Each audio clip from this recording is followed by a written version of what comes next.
Good afternoon, one and all. We welcome you for today's webinar.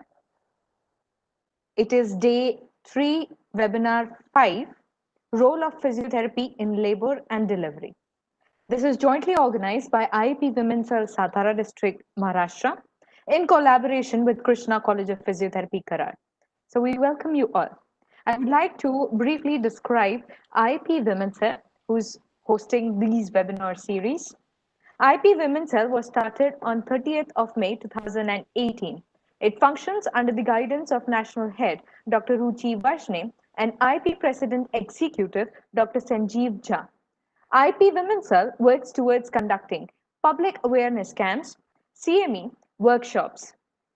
It aims at bringing together all physiotherapy professionals for sharing knowledge and improving public awareness about physiotherapy. We have 5 zones in India with the heads for each. Dr. Pooja Kamble is the West Zone head. The state team of IP Women's Cell Maharashtra includes State Coordinator Dr. Suvarna Ganvi, Joint Coordinator Dr. Snehal Patel, Sub-Coordinators Dr. Uttara Mohan, Dr. Priya Karande, and Dr. Nirali Sanghvi. In Maharashtra, IIP Women's Cell has conducted 40 plus low-cost activities in various districts and n number of webinars in the past few months.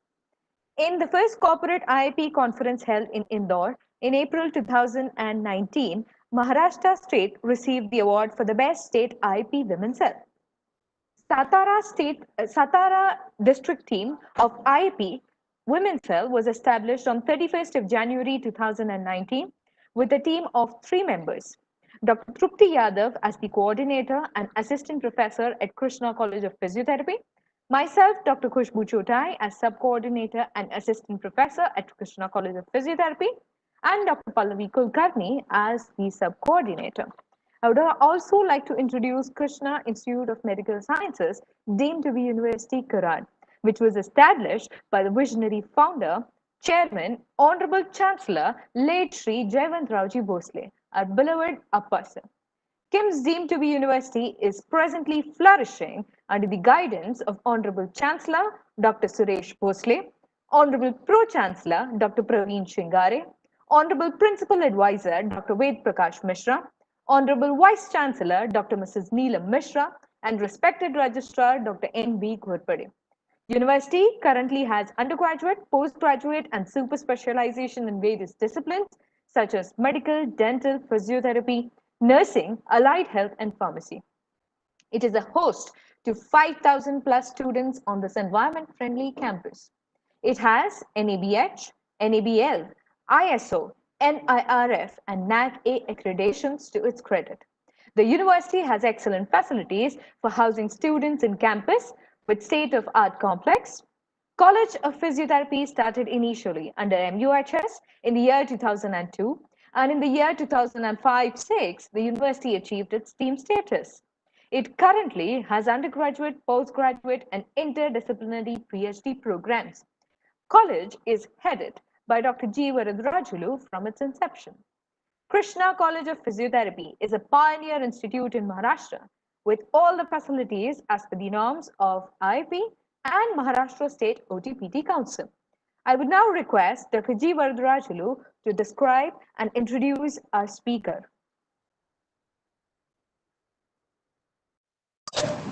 Very good afternoon, one and all. It's my great pleasure and privilege to introduce my own teacher and today's speaker and the lecture for today's webinar series. Today is the 3rd day and 5th lecture that we are organizing. And for today's 5th lecture, we have a speaker, a renowned speaker in the country, Dr. Rakesh Kumar Sinha. Sir is graduated from NIOH Calcutta, and he is a true Indian physiotherapist who served almost more than 5 states in the country, and who has really experienced the profession and the nature of profession from the south to north. Now presently working as a principal and head of the institution of Dattamega Institute of Dattamega University in Ravi Nair College of Physiotherapy. Sir is a renowned teacher a well-known teacher, and he has delivered a talk in various occasions, and he is a recipient of a award of Physio Ratan Award at the 3rd International Conference of Physical Therapy organized by All India Institute of Medical Sciences, New Delhi in December 2014. Sir has got in his credit n number of publications. He has guided many number of students, including me. And Sir is a co-author in many books, authored many books, and he is published many souvenirs during his presence, during his services at various institutions. And he is a approved PG teachers and guide, mentor for many physiotherapists across the country. Generally, we physios produce physiotherapists, but Dr. Rakesh Kumar Sinha produced many physiotherapy college principals in the country. To name few principals who are serving in Maharashtra itself, there are 3 principals serving his own students as the principals. It starts from me, and there is one more principal at Latur, and there are one more principal, 2 principals at Latur. And he is a man with the great vision on the profession. And through his vision, even many physiotherapists, youngsters are flaring up. About his lecturing, if you see, once if he teaches any topic, that will directly go into our memory, and it will be long lasting forever. With this brief introduction, I wholeheartedly welcome Dr. Rakesh Kumar sir for his gracious lecture. I welcome you, sir, on behalf of the University and Indian Association of Physiotherapy. Over to you, sir, Dr. Rakesh Kumar Sinha, sir. Thank you, Dr. Vadraj. Thank you to the members of the IAP Women's Cell of Satara district. My sense of gratitude to all of you, my sense of gratitude to the KIMS Institute for inviting me and the IAP Women's Cell for inviting me for this lecture. And hopefully this lecture is going to give some idea about the training of athletes to the members who are going to, the participants who are going to join. So I think with these words, and Dr. Vadraj, this is the 7th state where I'm working, 8th state where I moved. So it's really a different pleasure to keep on knowing about different states, the way people work, the way physiotherapy has evolved from 90s till 2000, from the early 90s to the late 2020 almost. So that is a great pleasure to see. The 30 years, it has been great, and it's a pleasure to have students like you and many more who have really been very sincere and dedicated towards the profession and very good in learning. So those were times. Now it is like more of administration and less of teaching for me for the last so many years. But it is good to again teach something to the student. That is what I love. So I think we can start this lecture. I think if everything is okay, if everybody is able to listen, hear what I am audible to everybody. Yes, sir. It is audible. Yes, sir. So and I can share the screen. I think there should not be a problem now. Yes, sir. Absolutely, no problem. Okay. So once again, good afternoon to all the participants. Good afternoon to the organizers. Myself, Dr. R.K. Sinha. Let me see which is the presentation.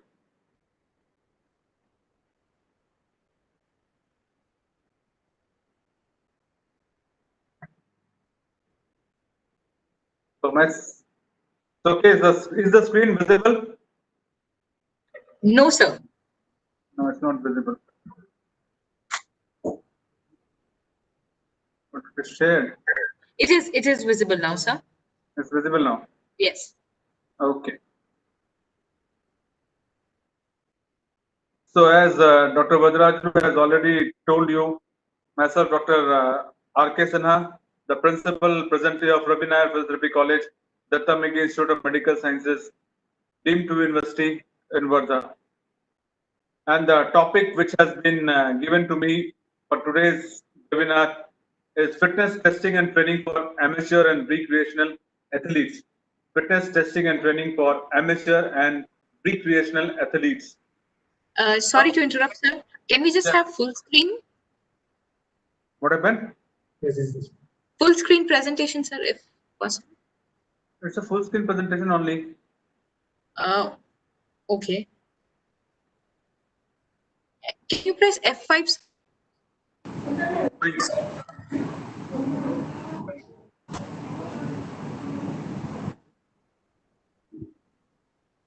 Where is M5? I don't know that also. That's okay. Yeah, now it, Yes, sir. You're not able to see the screen.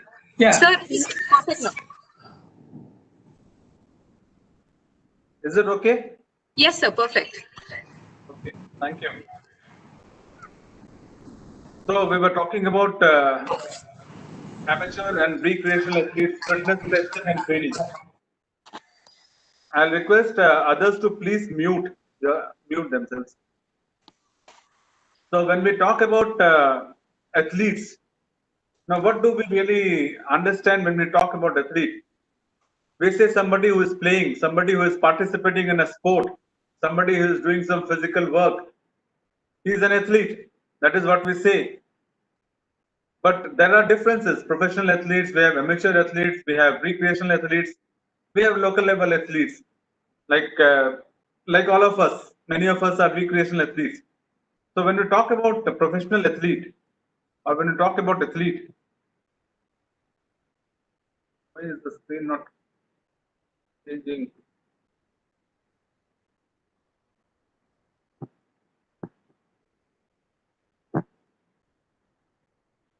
So who is an athlete? An athlete is a person who competes in one or more sports that involves physical strength, speed, or endurance. That is anybody, somebody who is participating in sport, which requires some strength, some endurance, some speed, some activity. We call that person as an athlete. But how do we differentiate? We are talking about an amateur athlete and a recreational athlete. Now, who are amateur athletes? People who try to come to the professional level. There are so many athletes who keep on playing, but they don't reach the professional level. So amateur and professional athletes have most of the things in common. They have the same skills. They have the same passion for the sport. The primary difference lies in the level of performance and the rewards. For a professional athlete, all of us know one game can make or break their career. But that doesn't happen with the amateur athletes. They don't play at that level. They are trying to reach to the level of professional athletes.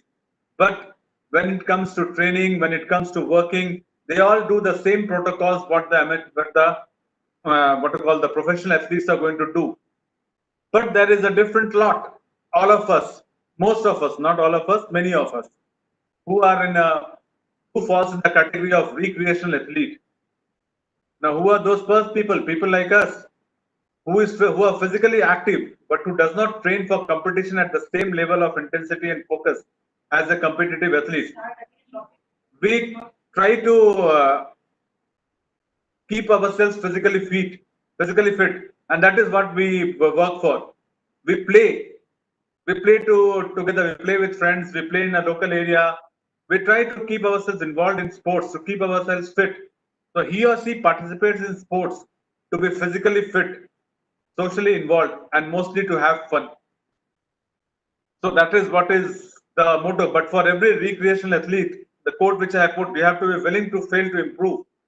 Now you have to, whether it is a local level sport, whether it's a level of the top, I think nobody plays to lose. If today I am playing a game of badminton and today I lose to one of my friends, the next game I'd like to win. And when I want to win, if I have to win, I should improve my fitness. I should do a proper training. So when we say the basic training parameters, the basic training principles, the basic fitness parameters, they don't change much with each athlete. What changes is the degree, the extent, how much we need for a professional athlete, what we require for a recreational athlete, how much training does a amateur athlete undergo. So that is what it is. Now this is something which is worth noting. Recreational sports are the most popular type of athletic activity undertaken throughout the world. Most of the people are doing that. We keep on playing. we participate in sports. Professional leagues and glamorous international sport festivals are the events on which the media focuses, because that is where the money lies. That is where the advertisement lies. That is where most of the spectators are there. But for every professional athlete, there are thousands of participants who use the same sport for the satisfaction of the personal fitness needs. It's not that only Ronaldo is playing football, soccer. There are so many people on the streets playing football. It's not that only Roger Federer is playing tennis. There are a lot of people you can find in class playing tennis. It's not that only Sachin Tendulkar and Sehwag is playing cricket. There are a lot of people a lot of students who keep on playing cricket, football, volleyball, anything. So for every professional athlete, there are thousands of participants who use the same sport for the satisfaction of the personal fitness needs.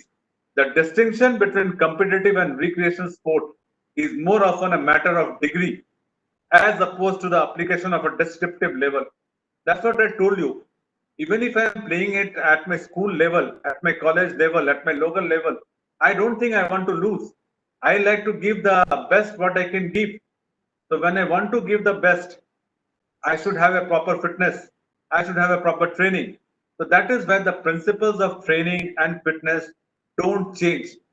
Yes, for some recreational athletes, we give some relaxations. Amateur athletes, there may be some relaxations which are not there for a professional athlete. That is what we have to understand. Now, before starting any fitness regime, starting any fitness testing, before starting any sport, the first thing we want to know is what are the goals. For a professional athlete, amateur athlete, we know the goals. They want to reach, they want to win, they want to play and be at the top. But it's not the same for all of us.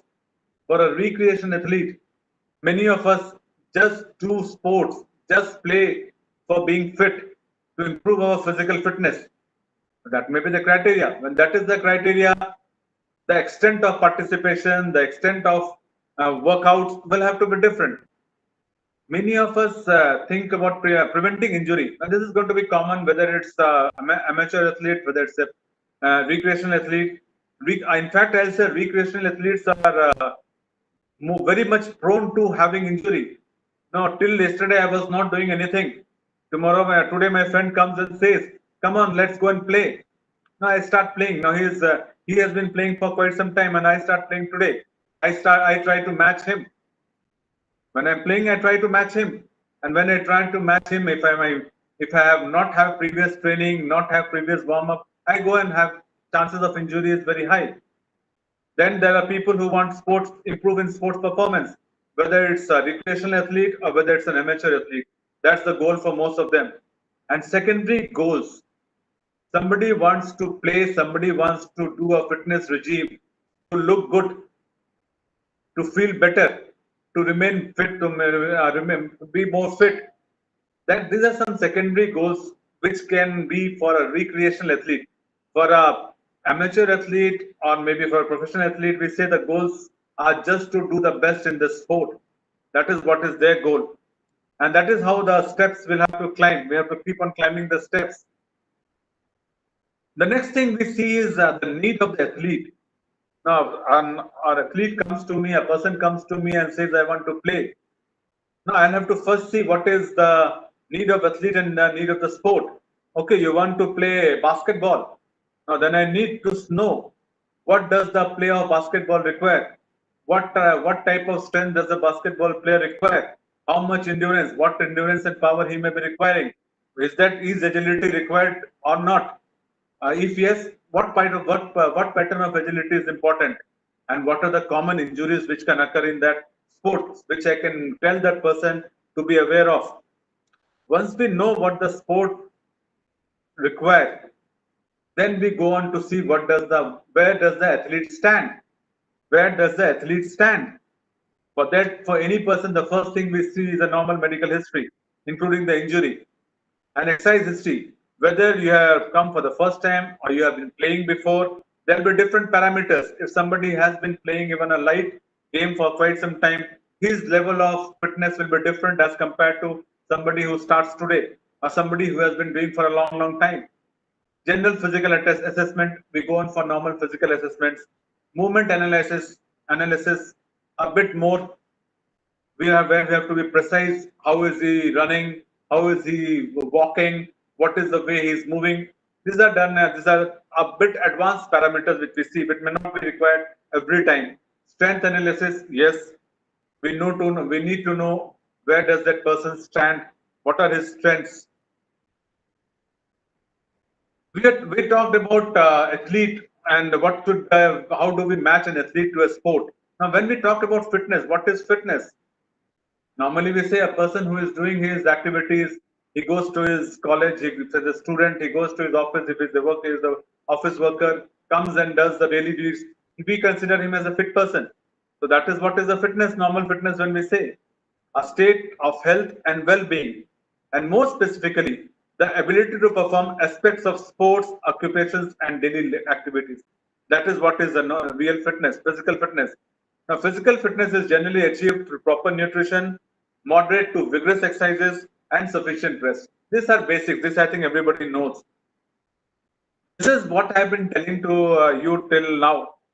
The fitness assessment and training principles remain the same for the athlete, with alterations as per the need of the specific sport and also the requirements and capabilities of the athlete. Now, that is what is the basic of having any training or fitness regime starting, because the basic requirements for any sports person, for any athlete, a few things are there which has to be present in everybody. There may be a few things, few parameters which may be required for one sport, which may not be required for the other sport. But there are some basic parameters which has to be present in all the athletes, which has to be looked into in all the athletes when we start a fitness or training regime. That is the main priority. So what are the components of physical fitness? Basically classify into two different types: health-related physical fitness and skill-related physical fitness. Health-related physical fitness, general, applicable to everybody. Skill-related physical fitness, applicable to sports, sports-specific fitness. When we talk about that, that is called how much agility, how much flexibility that sports require. That becomes skill-related physical fitness. Health-related physical fitness. What is your body component? What is your cardiovascular endurance? What is your strength? So the health related physical fitness, body composition, flexibility, muscular strength, muscular endurance, and cardiovascular endurance. These are the components of physical fitness. Now, what do you mean by body composition? I think all of us know about that. It refers to the percentage of fat, bone, muscle, and mass in one's body. We have different contents in our body. When we calculate that, that is body composition. What is flexibility? It means what is the range of movement available at our joints? How much can our joints be stretched? That is what is flexibility. To what extent we can move our joints? Muscular strength, the ability of a muscle to generate a force. How much force can your muscles generate? How much power can your muscles generate? Muscular endurance. Now, strength is the ability to do a work, and all we know, endurance is the ability to do a work for a particular time. When the same activity is carried on for some particular time, that is what is called as muscular endurance. And finally, the cardiovascular endurance. It is the ability of the circulatory and respiratory systems to supply oxygen to the body during sustained physical activity. How much time does it take before you really feel exhausted, before you start getting tired? That is what we say as cardiovascular endurance. So these are the 5 parameters or 5 components of normal health related fitness. When we talk about the skill related fitness, we talk about balance, agility, speed, coordination, reaction time. This is what we talk about, skill related physical fitness. This is crucial in sports. This forms the fundamental basis of performance. That's what I told you. Skill related physical fitness are sports specific fitness. Sports specific fitness. Technique and skill in sports. That is what it said. Balance, speed, agility, coordination, and reaction time. Now, balance. How long a particular position can be held? How long can you stand on one leg? I can just test that. How long can you stand on your toes? I can just test that. There are different scales also. You have the Berg balance. So many tests are there. We'll go with it later on. Speed. Now, speed is how quickly an individual can move from one point to the other point. Many times people confuse between speed and agility. Speed is something that you start from this point and reach to a particular point. How quickly you are reaching to that particular time. But agility is how quickly you accelerate, how quickly you change the directions and come back to where you were, or take different positions and come back to the original position. That is what is agility. Coordination, everybody knows how you use the different parts of the body together smoothly and efficiently. And reaction time, a very important factor in several sports. Now, suppose I play table tennis. Now, the time in which the other person, my opponent, is going to return the ball to me is a fraction of a second, is maybe a second. No, the reaction time has to be there. My reaction time has to be sufficient enough for me to respond. That is why I say, again, reaction time is sports specific. Maybe for basketball, the reaction time may be required a bit less.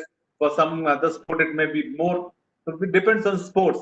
That's why these are called as skill-related physical fitness or sports-related physical fitness, whether it's balance, whether it's speed, whether it's agility, or whether it's coordination and reaction time. These are some parameters which all of us should know.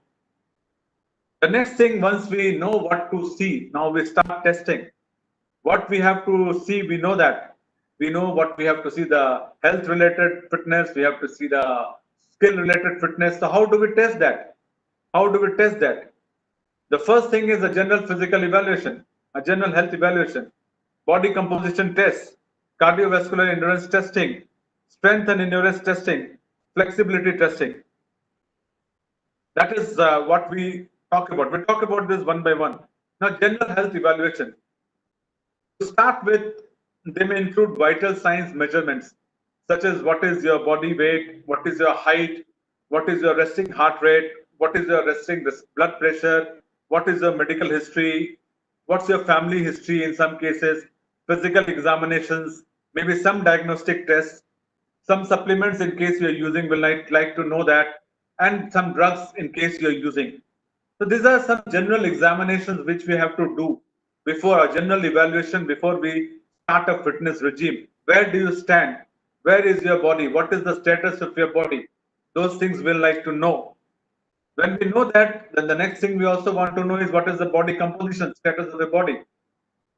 Just now we talked about that. It describes the different components that make the total body weight, whether it's the muscles, bones, the fat.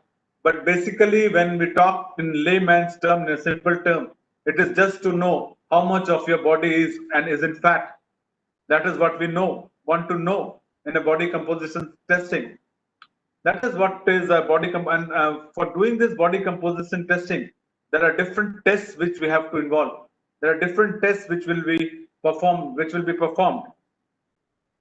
No, here you can see you have a skin fold caliper measuring the measurement taken by a skin fold caliper, and then there's one measurement by girth measurements. These are some body composition measurements. Apart from that, you can also just take the body weight. We have a bioelectric impedance. I think everybody knows that. Mild electricity of a particular voltage is passed into your body, and each of your structures respond differently.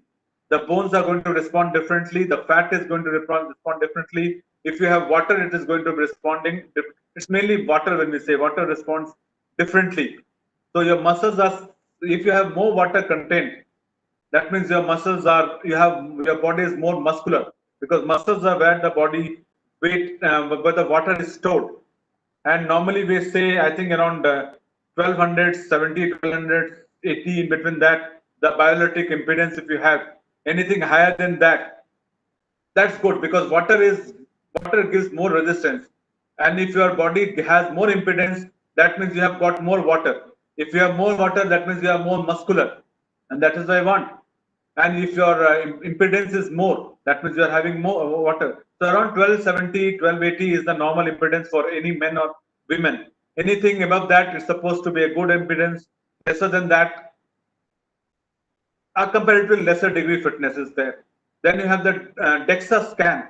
the dual energy X-ray absorptiometry. That is also there when we talk about this body's composition measurements. Now they have a radioactive element which goes into the body. The same thing what a bioelectrical impedance does.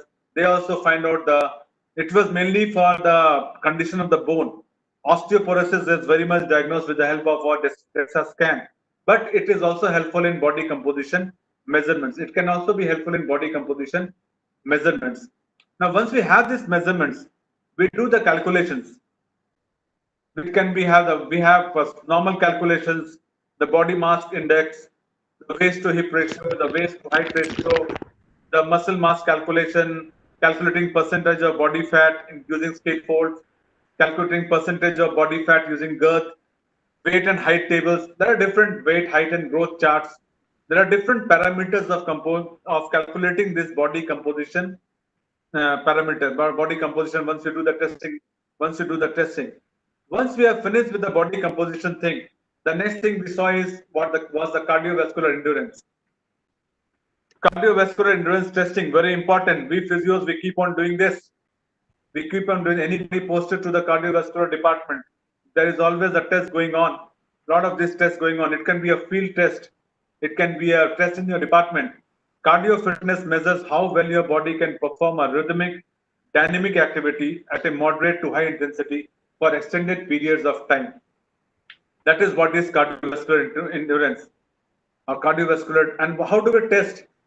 There are different protocols. I think everybody knows that the Bruce protocol, where people walk on treadmill and the treadmill is inclined. The original Bruce protocol was of 7 stages, where it starts from maybe inclination of 10%, then 12%, 14%. But there's a modified Bruce protocol where the inclination for the first 2 levels is kept horizontal. There is no inclination in the first 2 levels. Then we go to the 3rd level where we start the original Bruce test. You have the Harvard step test. You have the beep test or the bleep test, very common test. Beep test or the bleep test, or even we call it as a pacer test or a shuttle run test. Now there's a 2 minute, like we draw lines around 20 meters apart. We ask the athlete to run in between these lines from one line to another, and there's a beep. After every beep, the duration keeps on decreasing. The time required to cover that between the 2 lines keeps on decreasing with every beep, and he has to walk, he has to increase his speed. That is what is beep test or bleep test. Then you have a vertical jump test. You just jump and try to touch as high as possible. So these are some cardiovascular tests which we normally perform.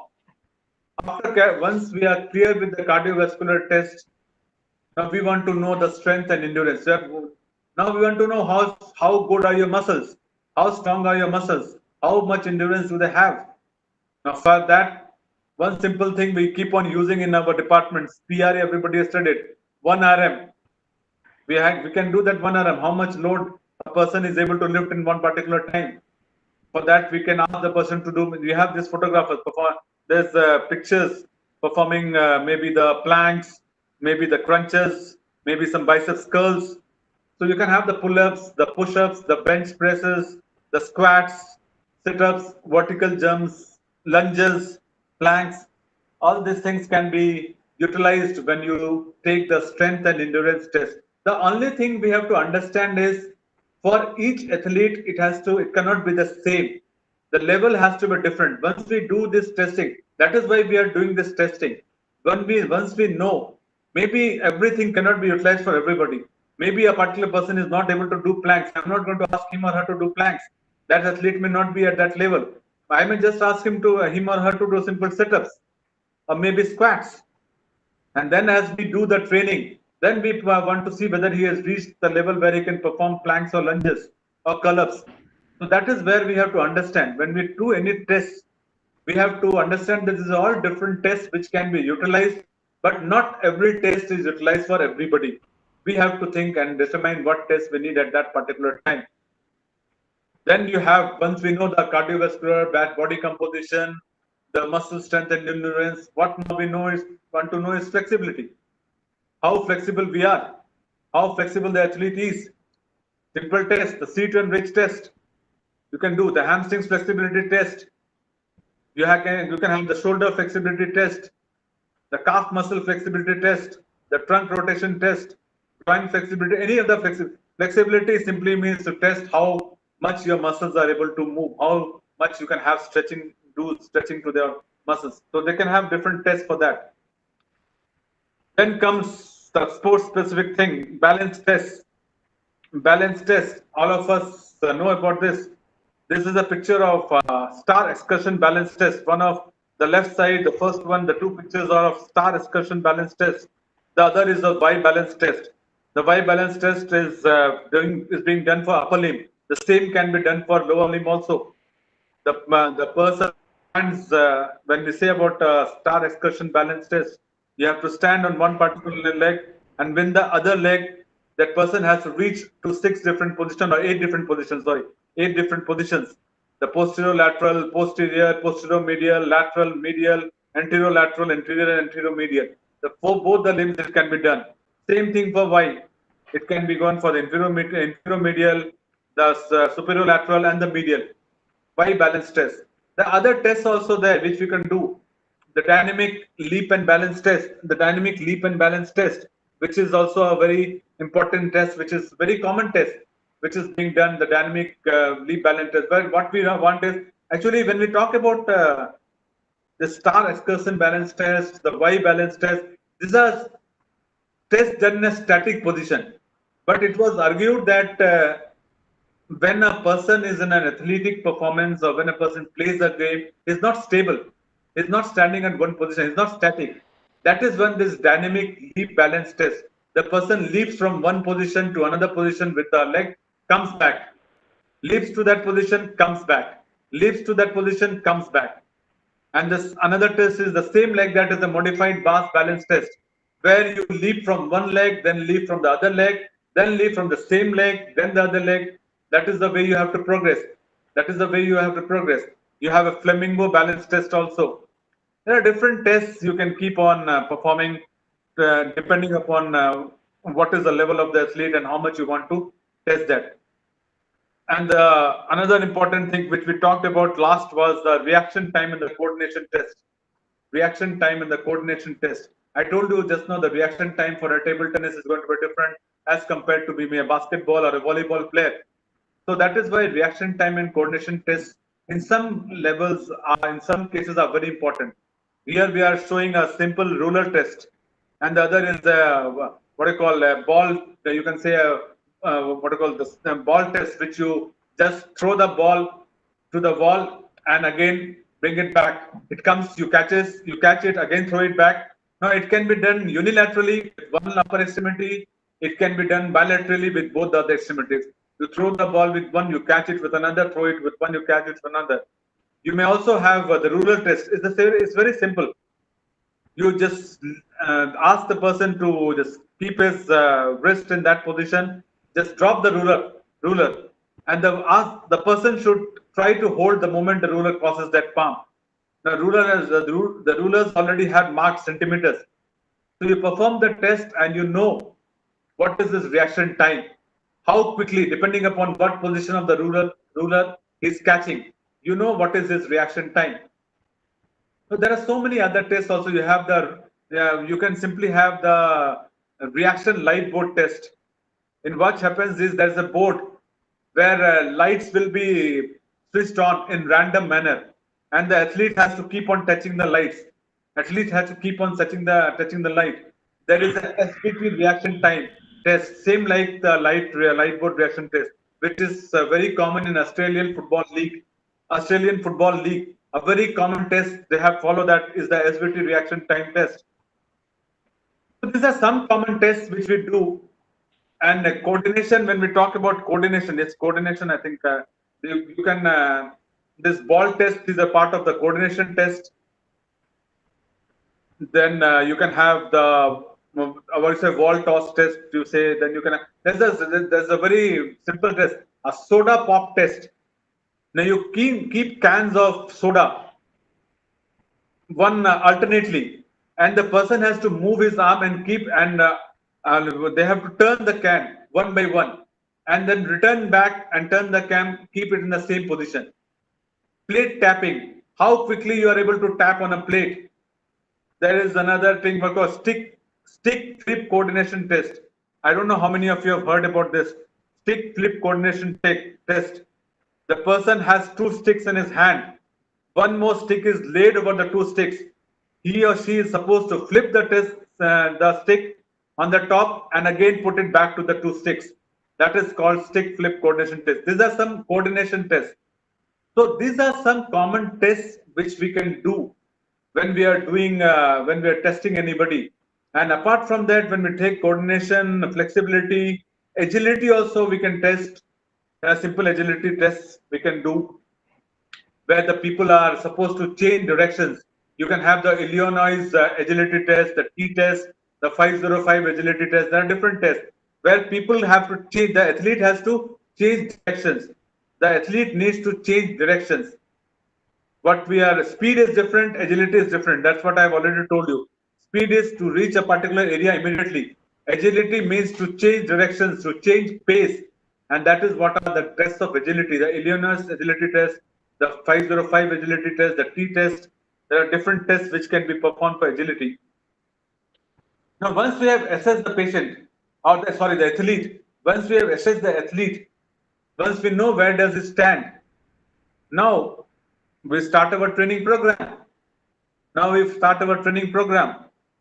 So before starting a training program, now what do we need to know? Small things. Training versus working out. What is training and what is working out? A lot of people do workouts.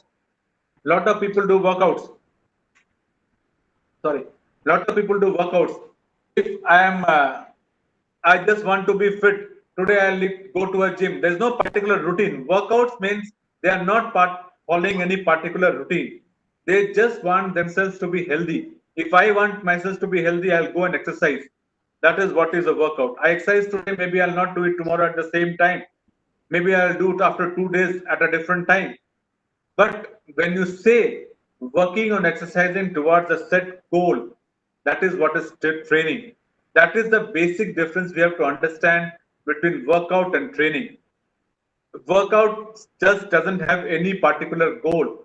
When we do a training, when we exercise as a training method, we have to have a particular goal.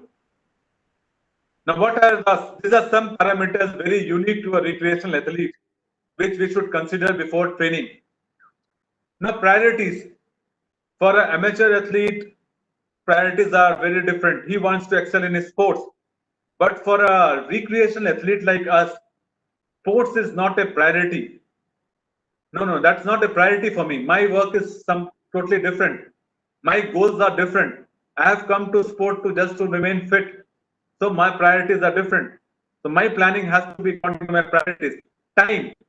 Now there is no routine which I am going to follow. It's not that 5 o'clock I get up and start jogging. 7 o'clock I have a training of this schedule. There's no coach to tell me that. I have my own time. I decide the time I want to do the training. And as a result, the commitment and accountability is different from what an amateur or a professional athlete is going to have. And the diversity of goals. And my goals are very different. We already talked about that. Somebody just wants to remain fit. Somebody wants to look better. Somebody wants to just prevent injury. Somebody wants to just have fun playing. So we have to consider all these points before before training a recreational athlete. And when we do that, when all these parameters we think, when you see their priorities are not what we are thinking about training, so the moment the priorities change, the motivation also changes, isn't it? So what does the training include? The training always includes general physical preparedness. It involves the basic training common to all, like increase in strength, endurance, speed, and agility. This is required in all the sport.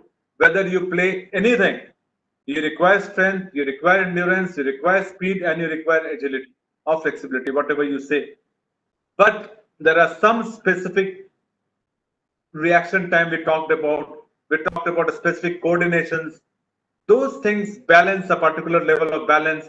Those are different, specific to different sports.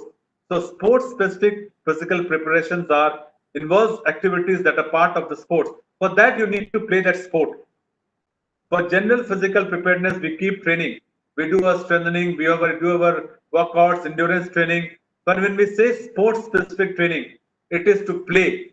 It is to play that particular sport. As simple as that. This is the steps. The steps to a sports physical training is always the general physical preparedness. Once you do the general physical preparedness, you reach the level of sports specific preparation. You cannot do the vice versa thing. It has to be first the general fitness and then the sports specific fitness. This is one important point I just wanted all of you to remember when we just go, because nowadays it's very common. People ask physiotherapists, they may ask us, okay, this is the way I'm doing. What should I do to remain fit? What should I do to what I'm thinking of playing this? What do you think? How should I start? So the importance of a proper warm up and cool down period, all of us know that, is often overlooked by recreational athletes. They are very much not aware of that. Amateur and professional athletes, they are doing that regularly. They know what is it. But while the body may not be put to the same degree of muscular stress in a recreational event as in a high level sport or competition, the nature of demands on the musculoskeletal system in the recreational sports are similar. It is going to be the same. And as such, a failure to properly stretch the muscles, joints, and connective tissues often leads to serious injuries for the recreational athlete. That is what we have to be very, very, very careful about. Point to consider. This is what I was talking about. When your goals are different, when your priorities are different, then a recreational athlete needs lot of motivation. That is why we see music. Most of your gyms are having music for making the people getting more engrossed. Just leave there. Stop thinking about the exercise they are doing and enjoy what they're doing. That is what music does. Somebody who is don't let you get bored. Voice modulation and choice of words, again, very important for anybody. If I want to maybe encourage somebody, I have to have a different tone. If I want to make somebody understand that he or she is not doing a particular task, my tone may be different. Choice of words. What do I say? Okay, you are doing your best. Just 10 seconds remaining, maybe a minute remaining, and you'll reach your goal. Yes, you are capable of doing the goal. That we have to see what words we need, what words we choose. Proximity and calling out. Proximity. You should know each of the athlete. We are supposed to have an individual interaction of all the athlete. We have already studied in physiotherapy. All of us studied. Every patient is different. Same way, every athlete is different. The way of we have to deal with them will be different. Proximity and calling out. That's why we need to have an individual relation with each athlete. Calling out.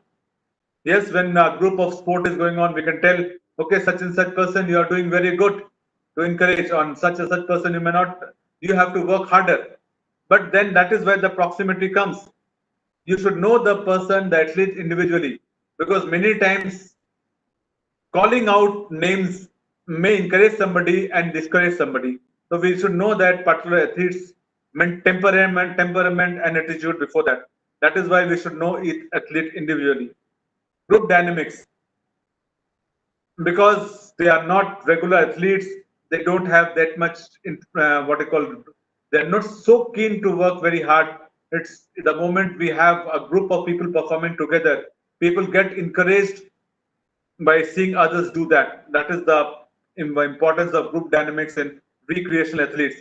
Goals and rewards. As they are not going to win many prize, there's no goal.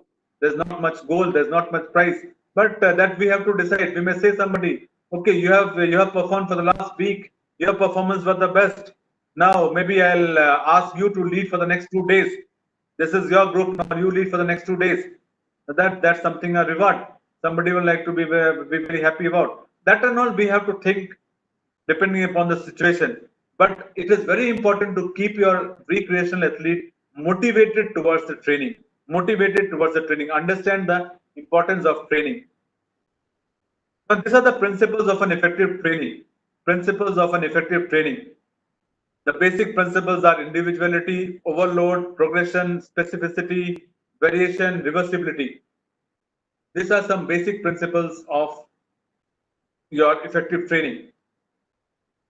Now, what does you mean by each one of them? Now, individuality, we have already discussed in brief when we say proximity. You should know each person. Individuality simply means everyone is different and responds differently to training. That is what is individuality. Everyone's training has to be different. They respond differently to a training. And that is why some people are able to handle higher volumes of training, while others may respond better to higher intensities. There may be a difference in two different athletes. That is what is individuality. Now, when we see one thing, see like one major difference between a professional or an amateur athlete and a recreational athlete may be professional athletes. Now, professional athletes will rarely, many times, not have that much time in between events for training. But since they are training regularly, they may not require that much time. Whereas in case of recreational athlete, we can taper our training program. It doesn't have to be that quick. We can taper our training program for a particular duration because they have not been trained to that. You cannot expect them to respond immediately to your training regime. So that should be tapered. That is what we should consider. That is again individuality. This sports person is different, that sports person is different. Overload. Everybody understands, unless we are given something extra, we'll keep on doing what we are doing. And once we keep on doing what we are doing, we are not going to improve. You must go beyond your comfort zone for fitness to improve. That is what we say. The more you do, the more you will be capable of doing. In a workout, we always strive to do better than the last day. And that is because we get adapted. So those training adaptations that we have to overcome. We have to go further than that. So that is what is overload. And when we say overload combined with progression, you can say we need to progress. That is also a progression. Overload, the role progresses.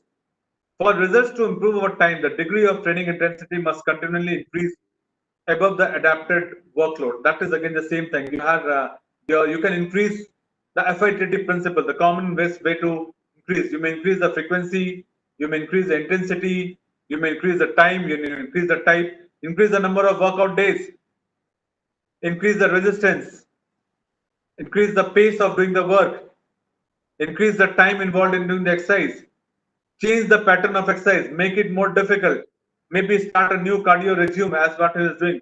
The aim remains the same, cardiovascular endurance, but we start with a different regime. That is again what we can do. Specificity.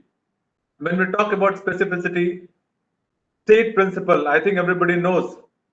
Specific adaptations to imposed loads or specific adaptations to imposed demands or loads, whatever you say. So that is the SAID principle. It involves imposing a specific type of stress on the body repeatedly and in variety of ways. What does it say? Must do specific exercises to improve specific components of physical fitness in specific body parts. So every exercise doesn't work for everything. Your cardiovascular endurance training is not going to increase your flexibility. Your flexibility regime is not going to increase your strength to that limit. So we have to have separate specific exercises for specific goals. That is what is specificity. So individually, you have all those different things what you have to do, and one important thing is again variation, or that is very important in a recreational athlete. Very important. They'll get bored very quickly. 10 days you ask them to perform a particular regime. 10th day they'll come and say, 8th day they'll come and say, the same thing I'm doing, I think I've done with that. Can't we do anything different? So all we need to do is just change the regime, change it slightly, make a different activity. So that not only lessens the boredom, but also it may prevent the risk of overuse injuries and also the overtraining. So that is why it is good to have variations in your training. You can alter the load, the volume, the frequency, the exercise variety, rest periods, anything can be changed. Variations are required.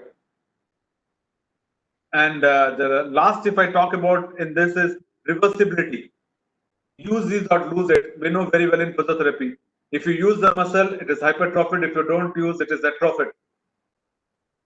So the positive side of this, when we see, it says that this means that detraining effect can be reversed when training is regained or resumed.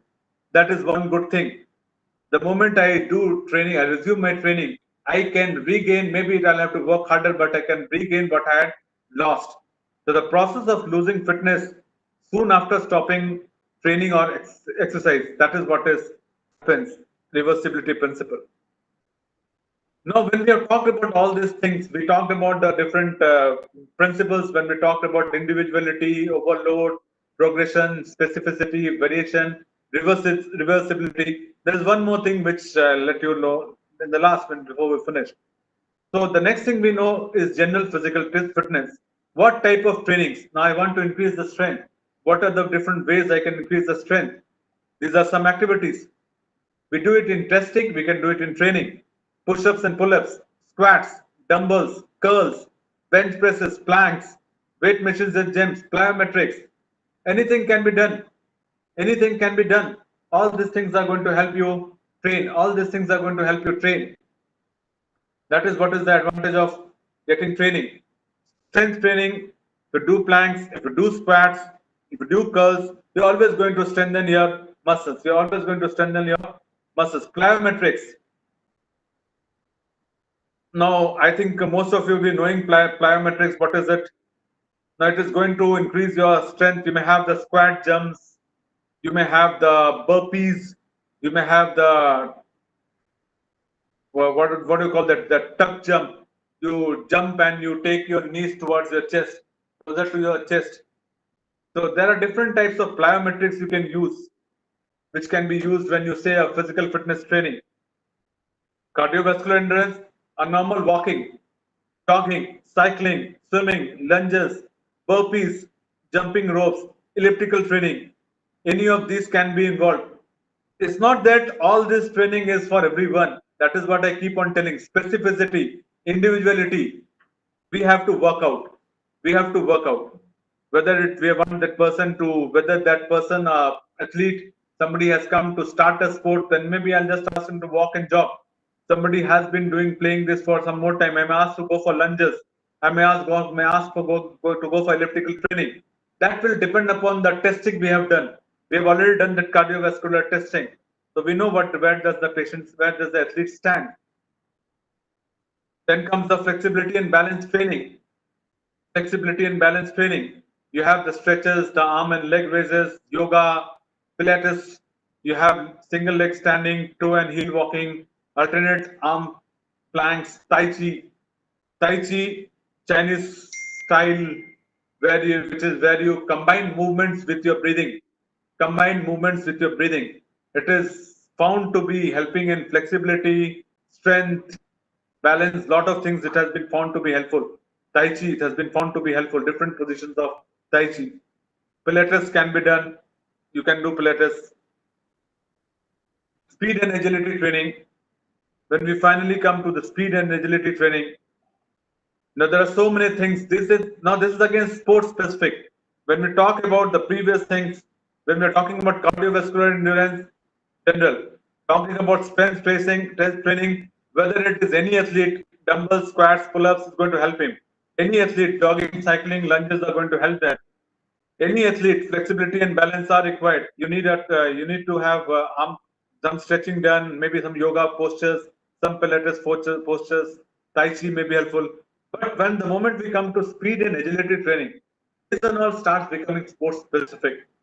This and all becomes sports specific. Interval runs. What does this mean?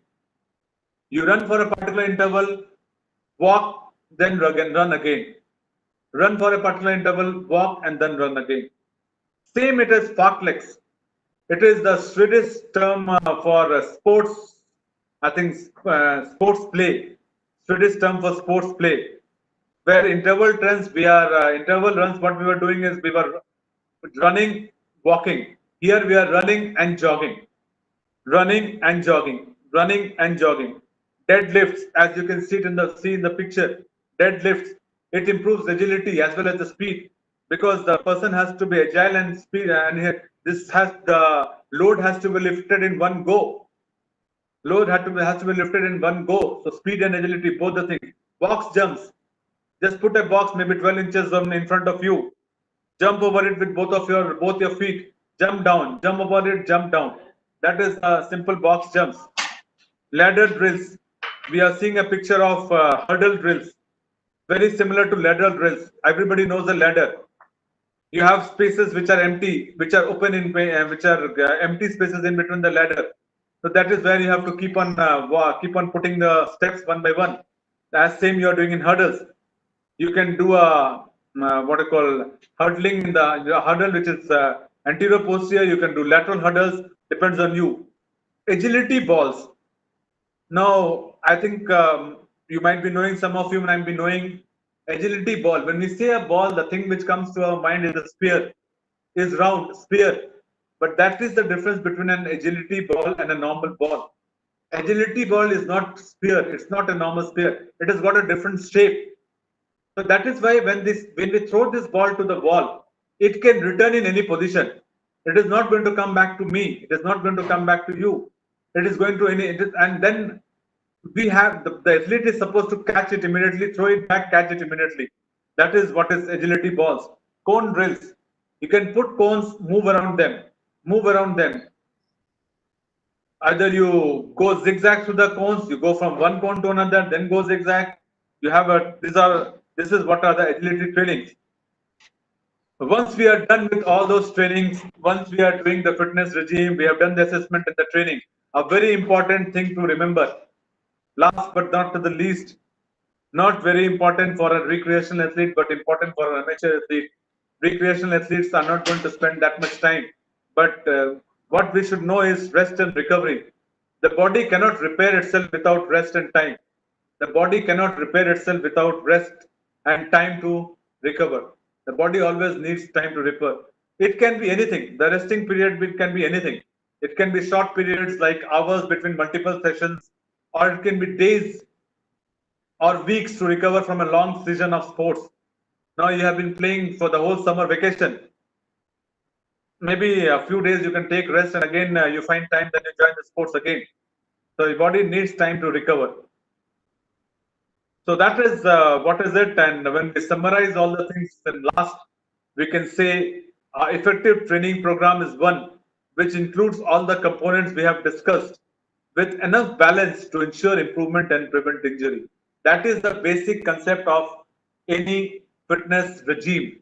Once we assess that and we start a training regime, a training program, the basis should be the person has to improve his fitness level from what we had done the assessment parameters before the training and after the training, that parameters, whether it is a cardiovascular endurance, whether it is the flexibility, agility, balance, coordination, reaction time, strength, muscle endurance, all these things should improve as compared to what when we tested before the sport or before the training. And the person should have, the athlete should have as less injury as possible during this training regime and during the period he is playing the sport. That is what is important. That is what is important for a training program. So that is how you summarize, and that is where I'd like to end my presentation, my webinar, and I hope I'm able to give you some informations about the training and fitness regimes and the way we should test, because there's a lot of different things we have to, when we talk about sports, every sport has a different demand and every individual sports person is a different person. So when we practically go into it, we have a lot of things to see when we do that. But these are some basic things, the basic parameters which has to be followed for everyone. For any recreational athlete, for any amateur athlete, you need to know how is the fitness testing done and how is the fitness training done. Any of these parameters you can involve. It's not that you include everything and everyone, but these are the things which you can include in your fitness and training assessment as well as training. So thank you, everyone. Thank you, the organizers and everyone for patient hearing. Sir, we are very happy to listen to your lecture. It's very much informative, knowledgeable, and really a need. It's a need of the hour because every physiotherapy professionals, even the other professionals also, in any organization, they would like to play at some time, and they so we in every organization like in Krishna or even in Datta Mega, in many big organizations, there are people who would like to play in some time in the life, and they were not aware of what kind of an fitness test they're supposed to go and whether they can play or not. So all these things are very still now it's not clear to many of us. So really, it's very useful presentation, and for me, it is really a nostalgic. I went back to my 93, 94. When you are teaching to me very long before, and I could listen each and every word of you. I could recollect your teaching that in those days. And of course, it is a area to be improved in our profession. And there are young sports physiotherapists are really taking up this branch. And people like you, your lectures of many this kind, definitely going to be useful. And we wholeheartedly thank you, sir, for your valuable time. Now we'll hand over the thing for open discussion to Dr. Khushbu Bhatia, who is a sports physiotherapist of our college, and she will be taking up the questionnaire section. Thank you, sir. Thank you, Dr. Vadraj. Thank you for your nice words. Sir, there are a few questions from the participants. I'll just post one by one. The first question, any specific guidelines for people who wanted to join later in the age for sports? No, there's nothing like a specific guideline. But the thing is, if somebody is joining later at a stage, no, the same thing, the assessment parameters which we have to check, that they may be having some, when we talked about the general physical examination, for them the physical examination is going to be a bit more important. Somebody may have some, when we talk about a normal blood pressure, the resting heart rate, all those things, evaluation has to be done in a proper manner before we go on for that particular stage, and maybe a later stage. Now all those agility things we cannot expect from them. They cannot be asked to do the jump test. We cannot ask them to go for this drills or this cone drills. No, we cannot ask them to do that. But we can ask them to do the sit and reach test. I think that should not be a problem. So that we have to think about them, like what is the simple parameters, what is the weight, what is the height ratio, what is the body composition of those stage, because the body composition of our college students and a body composition of somebody at a later stage is most of the times going to be different except for few. So all those things will have to be taken into considerations, the parameters before going on for that training. That is the main thing we have to do. Okay, sir. We have the next question. How do we motivate sports physiotherapy assessment methods in recreational athletes in an organization? Just repeat it again once more. How do we motivate sports physiotherapy assessment methods in recreational athletes of an organization? No, this is the job of our physiotherapist, because that is what I try to do everywhere. Like any event which take place nearby, I normally try to tell my students go and do what. I just tell them go, and I just call up them and tell we want to give service. I've been doing it everywhere. I just want to give service. Send them with some kit.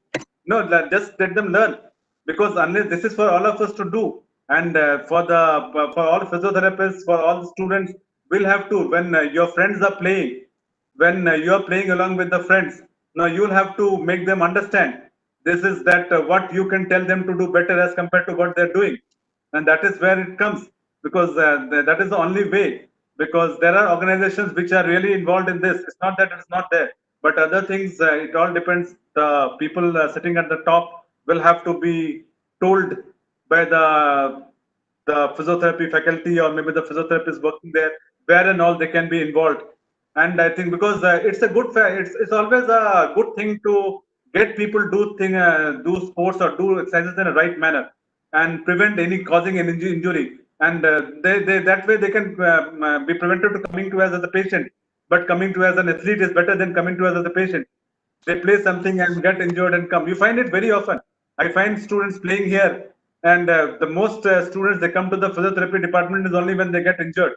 They don't come before the sport. They don't come to us. How do we, when we are exercising, they don't come. Oh, sir, चोट लग गया था, इसलिए मैं 2 दिन से खेल नहीं पा रहा, मैं आ गया हूँ. So they never come and ask their friends staying in the same hostel. They don't talk to each other. Like if you are playing this you should be careful about. So those things we as physiotherapists will have to promote. That is the only way we can do that. We have to talk to people, talk to organizations, talk to the different levels in the organization, talk to the different people who are concerned with that, and try to spread awareness. And that is, I think, IIP is already doing. IIP Women's Cell is also a part of that, spreading awareness about physiotherapy. That includes any type of physiotherapy. Yes, yes. Thank you, sir. The next question: for how long rest should be taken in case of minor injury? Not very much. Not very much. It depends. That's what I'm telling you. It depends. Suppose you just have a bruise. No. Do you take rest for a long time? No. But suppose you have a sprain. Maybe I can give you a rest for 2 to 3 days. These things you cannot. These things you cannot. These things you cannot say for sure. Now, for a person of 50 kgs, if he has a sprain in the ankle, his duration of rest will be different from a boy of 25 kgs who has a sprain in the ankle. I cannot have the same degree of, but that will depend on the level of injury. Once we do the assessment, that is where all these assessments are going to come into place. When we start doing the assessment, when we start doing the balance assessment, when we ask the person to stand on a leg, when we start the person to walk, we know what is the status, we know the pain level. And then on that is where we have to decide what is the pain intensity, how much is the movement hampered, whatever activities they are able to do, how is this aerial. This is all what we are doing in physiotherapy. Once we do that, we know how much duration. But for minor injury, we as physiotherapists are always saying don't take rest, just move on. So for minor injuries, maybe you need a taping, you need a strapping, and you can just ask them to continue. But the moment you feel that injury is going to go to the next level, that is for us to understand that this injury is good enough to go to the next level. And this athlete has the tendency to get injured more frequently. I ask that person to rest. But as a very simple, we say minor sprain stays, maybe a few days, maybe 3 to 4 days, maybe sometimes a week, not more than 10. Major injuries, all of us know, it may take time. Okay. So last question: how to identify signs of fatigue which may cause injury? Early signs of fatigue. Signs of fatigue. Now, this is something which any cardiopulmonary can, we know the moment you get fatigue, what happened? You see a patient athlete getting breathless. You see an athlete getting slow in his activity. When the performance, I see an athlete was moving, his speed was maybe 25, 30 kilometers an hour. Now he is slowly getting to around 10 kilometers an hour. I feel that I know that he is resting. He's got enough tired. That is where you have this, what I call this test, the bleep test and the beep test. That is what they are testing. Now, how much you can run in that particular time when you get fatigued, when you get tired, till you come, and when the moment I give you a particular distance to cover, if you are not able to compare to cover that distance within that particular time, I know you're getting fatigued. Your respiratory you start breathing more heavily. I know that you're going to get, but that is that is for the athletes to do that with training and performance, with activities, you start improving your lactic threshold, and then your level of tiredness starts getting the point at which you get tired starts becoming late and late and late. That is what is a very important fact of getting your athletic performance, improving your athletic performances. You have to delay this tiredness, delay this lactic, this thing. That is what is important. So these are simple things we see, because when somebody is performing, I don't just go with the BP apparatus and start measuring. I have to have a look. I don't just start saying, come, I'll test your blood pressure and tell whether you are fatigued or not. You see whether he's tiring, his speed decreases, his agility decreases, his movement becomes lessen. You know he's getting tired, he gets exhausted, he starts breathing more.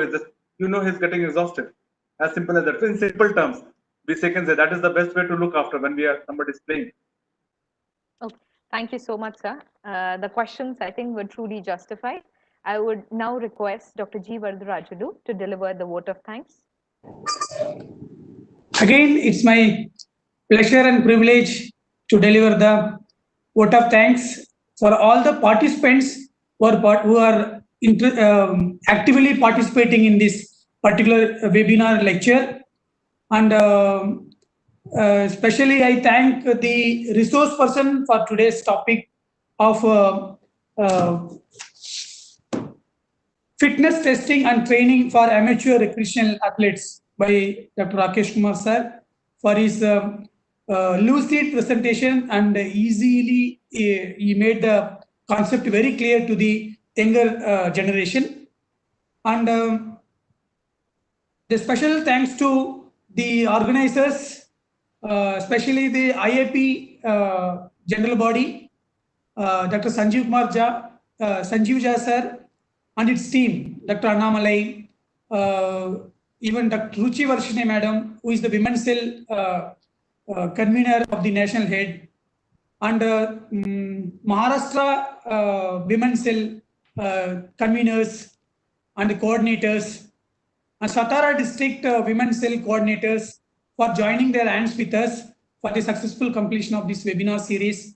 Once again, wholeheartedly on behalf of the university, IAP, I thank Dr. Rakesh Sinha sir for sparing his valuable time for this wonderful presentation. Thank you very much, sir.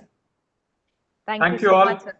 Thank you once again. Thank to the IIP Women's Cell and the organizers of Karad Institute of Medical Sciences, Dr. Vadraju and his team. Thanks a lot. And hopefully I have clarified a few things, and anything else can be asked. The student, anybody asks anything, they can just mail me. I think you have my mail ID. They can be mailed to me. I'm always there to reply for anything. Thank you. Thank you. Okay, sir. Thank you. Thank you. Thank you so much, sir. We would also like to thank IIP technical team for all the support, and the email address for sir would be put up. So any queries can be answered by sir later on. Thank you so much. We end the webinar. Thank you.